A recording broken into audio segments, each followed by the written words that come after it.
আসসালামু আলাইকুম। সম্মানিত ভিউয়ার্স, আজকে একটি গুরুত্বপূর্ণ বিষয় নিয়ে আলোচনা করব। মোবাইলের ডাটা অন করলেই বিভিন্ন নোটিফিকেশন আসে, অনেক অরুচিপূর্ণ, যেগুলো অশ্লীল নোটিফিকেশন চলে আসে ডাটা অন করার সাথে সাথে। এটা কিভাবে বন্ধ করবেন সেই বিষয়ে আজকে বলবো। অনেকে আমার কাছে আসে এই বিষয়গুলো জানার জন্য। তো আজকে থেকে আর আশা লাগবে না, ভিডিওটা ফলো করবেন, তাহলে দেখতে পারবেন। তো চলেন আমরা সরাসরি ভিডিও স্ক্রিনে চলে যাই।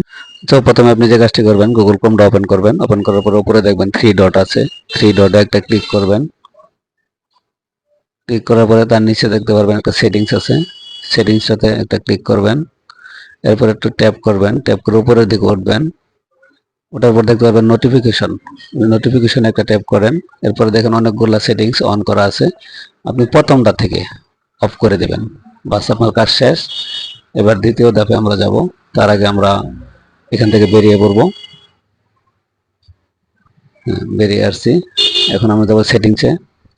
সেটিংসে যাওয়ার পরে দেখবেন নোটিফিকেশন আছে, আবার নোটিফিকেশন ওপেন করবেন। এরপরে ট্যাপ করে উপরের দিকে উঠবেন। ওটা দেখবেন hide silent notification in star bar, এটা অন করা আছে, এটা আপনি অফ করে দিবেন। আপনার কাজ শেষ। এখন থেকে আপনার ফোনে আর কোনো অশ্লীল নোটিফিকেশন আসবে না ডাটা অন করার পরে। তো ভিডিওটি ভালো লাগলে অবশ্যই শেয়ার করে রাখবেন। ধন্যবাদ সকলকে।